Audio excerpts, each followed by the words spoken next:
Before this becomes a timeline problem, here is the case. Darien Head Jr. is sitting with Jacksonville detectives after his 2-year-old son, Amari Barnhill, became unresponsive and later died. Darien's first explanation is that this was a bath emergency. Amari went limp, water got near his face, and Darien moved him to the bed and called for help. This breakdown is about the psychology of the interview room. Watch how detectives handle the first story. They do not start by arguing. They let him build the timeline, then they test every decision inside it. Okay, so like he would go like limp. Just limp himself, but he only really limped himself to the point where some water like came over his head, but he wasn't deep in it. Okay. So when he let himself fall in the water, that's when I pulled him back up. Because like the water was all over his face. You know, so I ain't want him to just lay up under the water. So I picked him up as soon as basically he dropped and his mouth was kind of open. So I don't know if he swallowed in the water or not, because he wasn't choking. So when he had not slumped over and all that, and I picked him up, that's when I had to put him in my daughter's room. Like it's right there. Soon I walk out the bathroom, all I gotta do is turn right in her room right there. So when I turned right, went in there, I laid him down on the bed, and he was like, well, he was breathing. You know, he wasn't like gasping for air or choking or acting, you know what I'm saying, like he couldn't breathe or nothing like that. So while he laying there, he breathing, you know what I'm saying, I'm telling him to sit up, he don't want me to sit up. So I was like, all right, just lay there. Now when I came back, he's still doing the same thing. I went out again, came back again to check on him. That's when he just like laying there. Like I don't even see his eyes, or I don't see him breathing, nothing. So that's when I run straight to him just to see like what's wrong with him, because I didn't see any. This first version gives detectives 3 things they can test. The child went limp, water came over his face, and Darien left him on a bed before realizing he was not breathing. Notice what the detective does not do yet. She does not challenge the whole story. She lets him build it. Act weak, act like he don't want to eat. So in the tub, when he was doing it in the tub, he only did it like once that I saw. Because I leave them in there so they can take a bath themselves. But he did it one time when I went in there. And when I picked him up, and that's when all that happened. And me, I thought like there wasn't nothing really wrong with him until he wasn't like really trying to move or nothing like that. So that's when I went in there and woke up my girlfriend, and I was like, hey, you gotta get up. I was like, man, I don't know what's going on. He just, you know what I'm saying, just act like he can't breathe, he not doing nothing. So I was like, man, just call the ambulance. And she just basically panicked. And I was like, don't panic, you know what I'm saying? Don't worry about nothing, you know what I'm saying? Whatever. Don't worry about it, because she was like, what I'm gonna do? I'm like, you ain't got nothing to do with this. I don't know what's going on. You didn't see him. You didn't see what's going on. So, because she was asleep, I had to wake her up out of her sleep, because both of her and my daughters were asleep. So I woke her up. So you and the baby were the only ones that were awake? Me and him, yeah, because he woke up. The first shift is subtle. Darien is still talking about an emergency, but the detective starts moving toward pattern and responsibility. Who was awake? Who was with Amari? And how often had discipline already become part of the week? So since he's been with you, okay, since last week, how many times have you felt you needed to pop him to get him to listen? To this day, I would say that's like because I was supposed to keep it 2 weeks.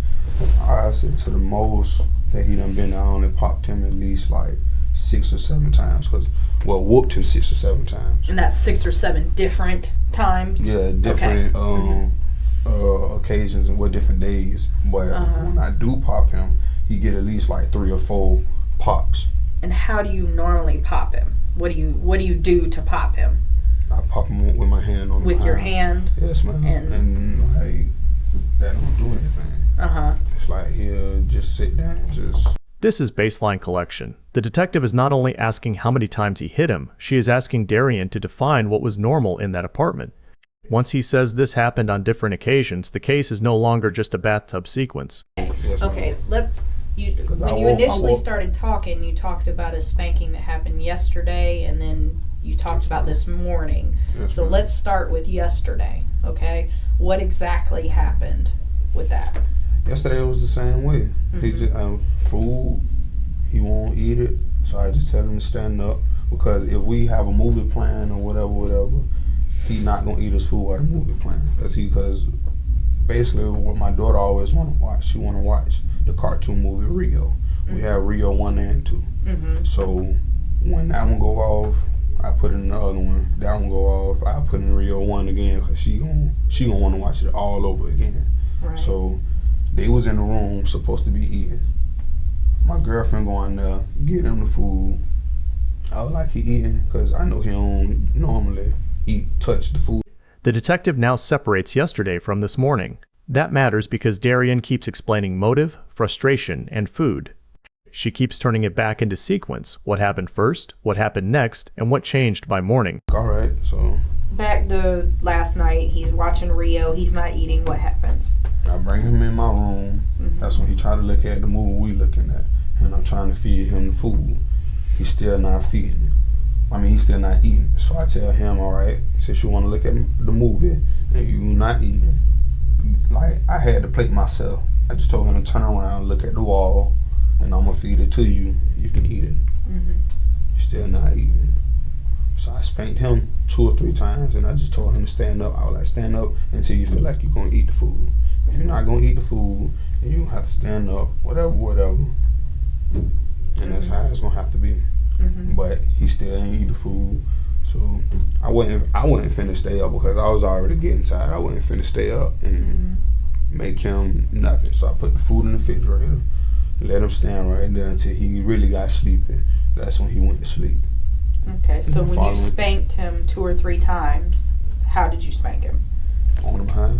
Like Okay, with your hand again, or with something else? With my hand. Okay, and then you put him to sleep. Where did you put him to sleep at? In my room. So he slept in your bed? That's ma'am. Okay. Because my daughter was already in her room. Okay. So he slept in there with us. So when I woke up, he was already woke. So the first thing I thought, maybe he hungry, because he the first person up, and he usually don't wake up first. So I'm like, maybe he hungry, because he didn't eat that much last night, he should be hungry. So I got some more food, made some more food, and I'm trying to feed him that too. He didn't want it. And it's like, it's nothing I can really fix him, you know what I'm saying, because I don't. The important part is not the long food story. It is the repeated structure. He compares Amari to another child, says Amari should respond the same way, then describes punishment as the tool that should make that happen. That comparison becomes a problem because Amari was 2 and did not live with him full time. You mean this morning? Yeah, this morning, yes. Okay. So when he woke up in the morning, that's when we gave him some food. He acted like he still wasn't finna eat it. So I still whooped him again. I was like, Amari. And how did that whooping go? Exactly what did you do when you whooped him? The same thing. Pull down this pamper. And, okay, so you pull down his pamper. Do you pull it down every time you spank him? Like, so you can get skin? Yes, ma'am. Because he don't feel it. He don't feel it. And it's basically like all he really wears jeans. And so he not going to feel it, but like through some jeans. So I have to pull his pants down. You know what I'm saying? So when I did pull his pamper down, he already know what time it is. Because soon I'm about to pop him, he'll tighten up. I'm like, see, you already know you're going to get a whooping, so why you just can't sit here and eat? If you know I just got to whoop you, and you know what I'm saying, and I don't feel like whoop you. You know what I'm saying? It can be whatever in the morning or whatever in the evening, whatever time of day. He not going to do what he don't want to do, period. So you pull his pamper down, you spank him. Yes, how many times you hit him? I hit him like 3 or 4, maybe 5 times, because of, you know what I'm saying, because we already went through it last night. And I already gave him a spanker last night.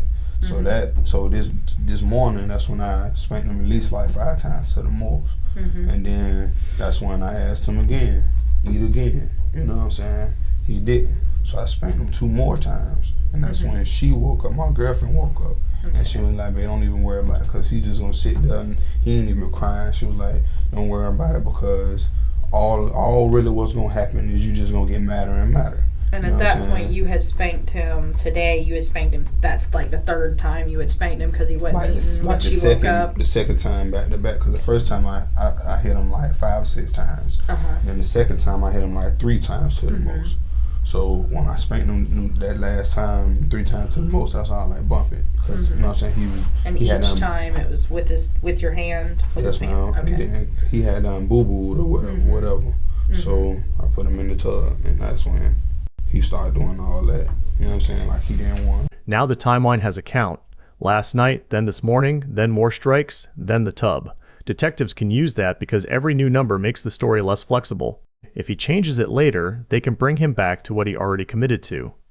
Okay, when you got him out of the bathtub and you laid him in a bed, what room did you put him in and what bed did you put him in? My daughter's room and her bed. Which, is there more than one bed in your daughter's room or just one bed? It's one bed. Okay, and that's the only bed. Did you put a diaper on him when you laid him down or did you lay him down in just a towel?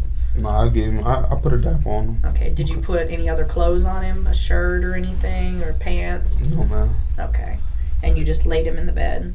And then you said you checked on him a few times and he was breathing? Because when I laid him down and put the pamper on him, he was breathing. Like he was breathing all right, like he just finna go to sleep, like he tired. So I'm like, all right, well, you go to sleep, you have to wake up and eat. Either way it go. So I left him alone, walked in the room with her, looked at the TV a couple of times, and then like it's like everything just kept like replaying in my head because he didn't want to eat and he just acting like kind of sluggish. So I went back in there to check on him. He's still breathing. He's still trying to he's still trying to basically breathe and look at the movie, but I guess he was tired, so he was still laying down. So I left out again, came back in, made sure he was straight. That's when he was just laying there. So that's when I just started. That's the first thing came to my mind, to try to do CPR to see anything, because I just took him out of the tub and there was some water in his face. So. And you said you didn't put any clothes on him, you just put a pamper on him? Yes, ma'am. What did you do with the towel that you wrapped around? I ain't wrapped him up in the towel because the room right there. You didn't dry him off from the tub?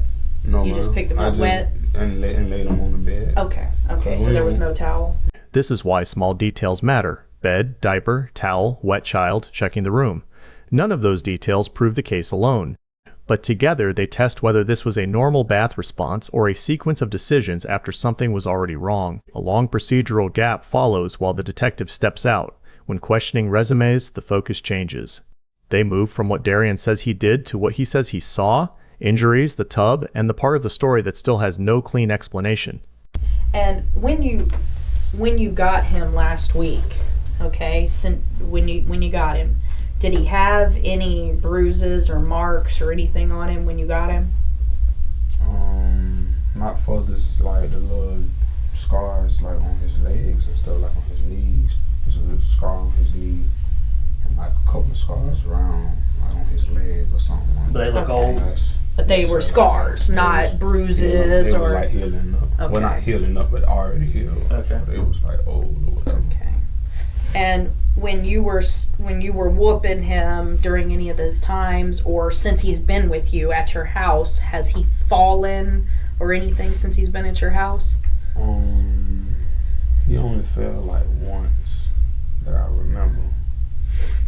And when he was in the tub, I think when I had done sat him in the tub, he fell forward a little bit and kind of hit his head on the tub, but I didn't think it was like hard enough to. Okay. So you didn't see an injury or anything when he fell and hit his head? You didn't see a gash in his head or anything like that? No, I didn't see like something wrong with his head until I walked back in there to get him out the tub.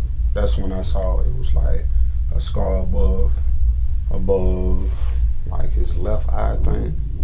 Now, when you say a scar, what do you mean by a scar? It's not really a scar. It's like his skin pushed like kind of upwards. Okay. Do you know how that happened? No, man. That's what I said when I walked back in there. That's when it was on his face. That's when I just got him out. Okay. I just got him out the tub. So he didn't have it when you put him in the tub, and he had it when you got him out of the tub. This is a control shift. The detective is no longer accepting the tub as a complete explanation. If the injury appears after the bath in Darien's telling, then the story has to explain how it appeared. He cannot give that explanation. When he was in the tub, I'm going to use my hand. I'm going to pretend this is the water line. Use your head. Show me how much of his head was underwater. It was like he was faced So upward, so it was down. Okay. At least like right here, but he was facing upward. So he was looking up.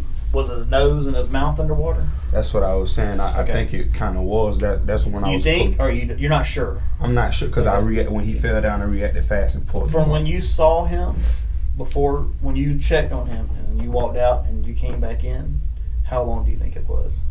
It was nothing but like 2 to 3 minutes. 2 to 3 minutes? Because it wasn't even 5 minutes. Because how her room set up, I could just be sitting like right there where my chair at, and I could see right into the bathroom. So once I didn't see his head up or like his body kind of over, that's when I ran in to see what was wrong with him, because I could see right to the bathroom. From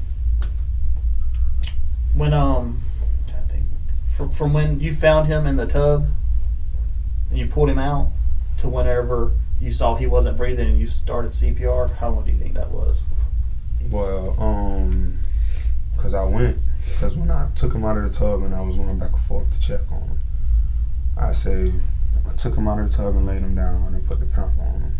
I walked out the room like 2 minutes because I came back fast. It wasn't like I waited 5-10 minutes. Soon I walked out, came back in to check on him within like 2 or 3 minutes, and it was the same as the second time. And when I started doing, I say it was probably like 8 minutes, not even really 10 minutes. And your girlfriend was sleeping? The waterline question is not dramatic, but it is useful. It turns the story into something physical. Where was his face? How long was the gap? Could Darien actually see the tub while watching TV? Those questions make the accident frame harder to keep vague. The wall right there, when you spank him, show me how hard you spank him on the wall. I mean, I spank him like hard enough so he can feel it. Okay, just show me, demonstrate it. That's how you do it. Yeah, but I don't want to do it like harder to be banging, but it's like a little harder. Oh, well, okay, show me. Yeah.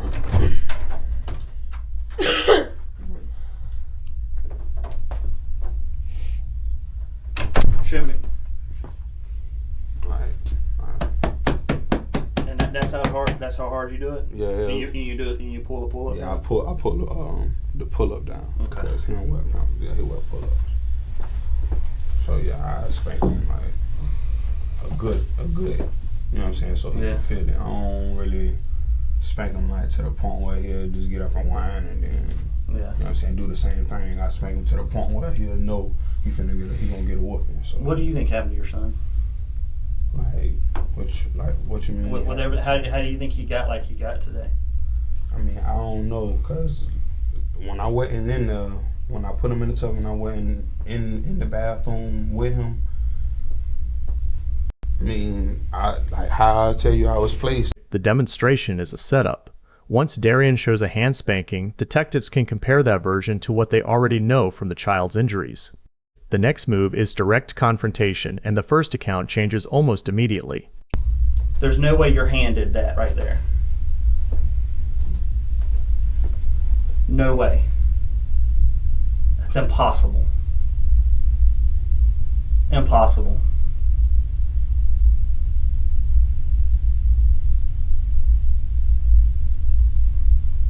So right why now, don't you tell us what happened. Listen, if you got mad, I wasn't that mad.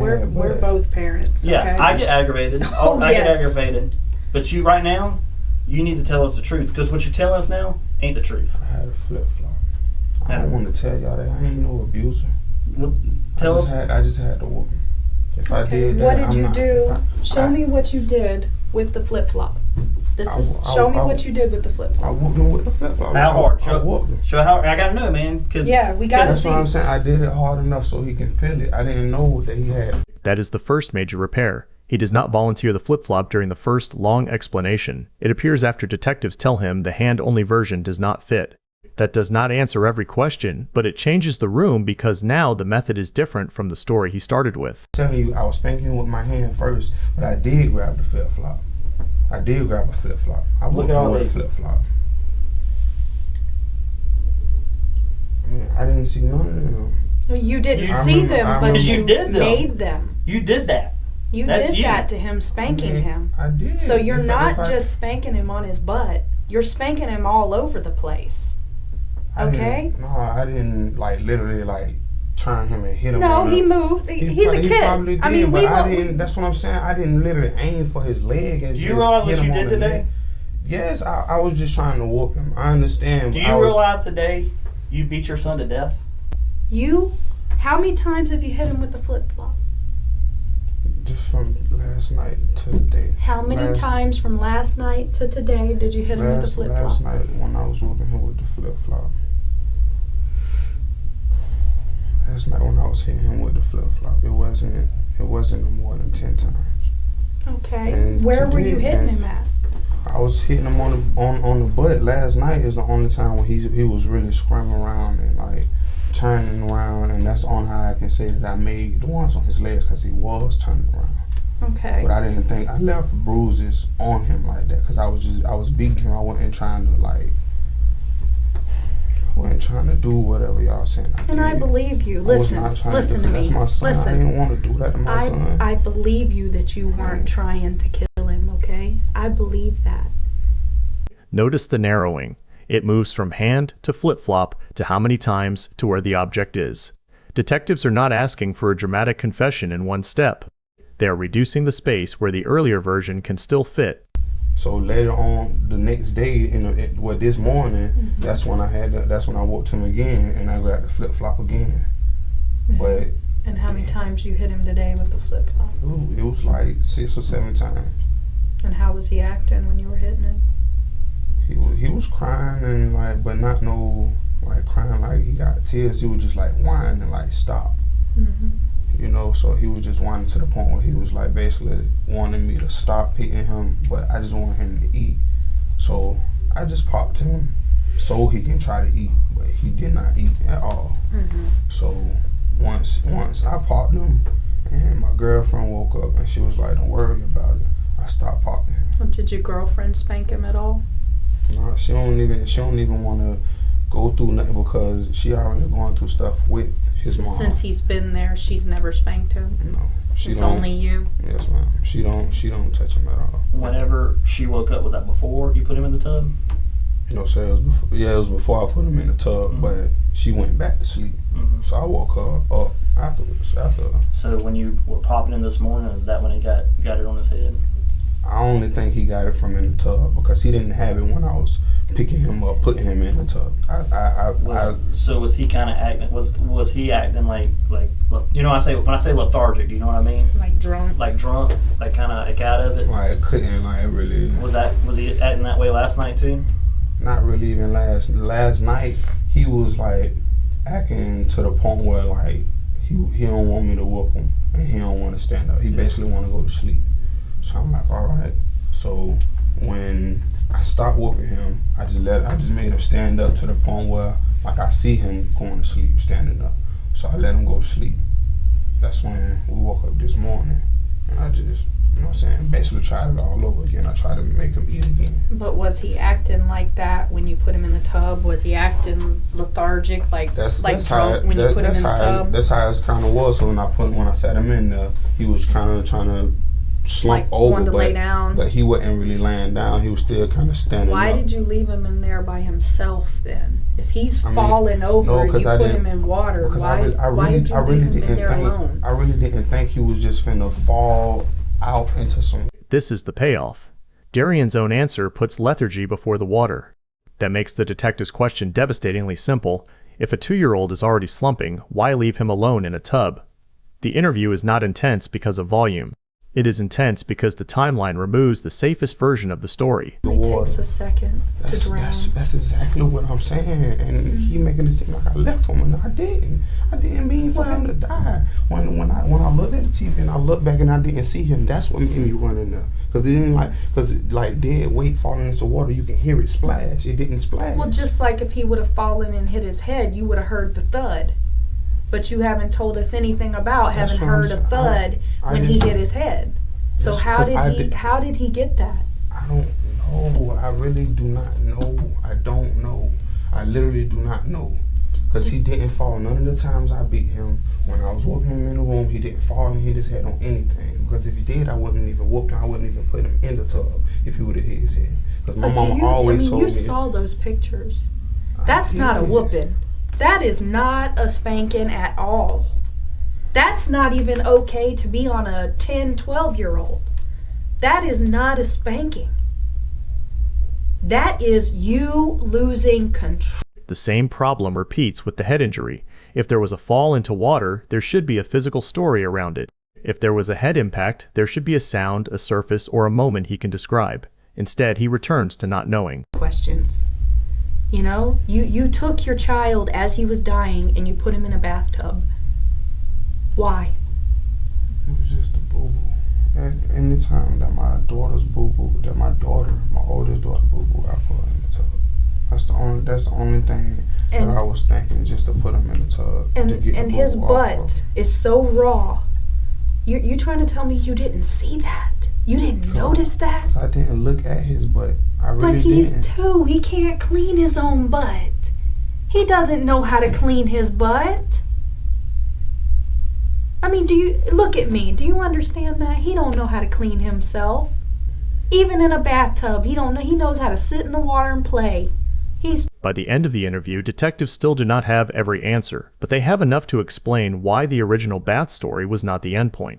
The legal consequence begins with the charges they can support that day. Okay, which are unrelated to this, but in reference to this case, you're going to be charged with aggravated child abuse and aggravated child neglect for now. Okay? You may have additional charges pending. Okay? Once the autopsy is done tomorrow and we know the actual cause of death, you might get hit with a murder charge. Okay?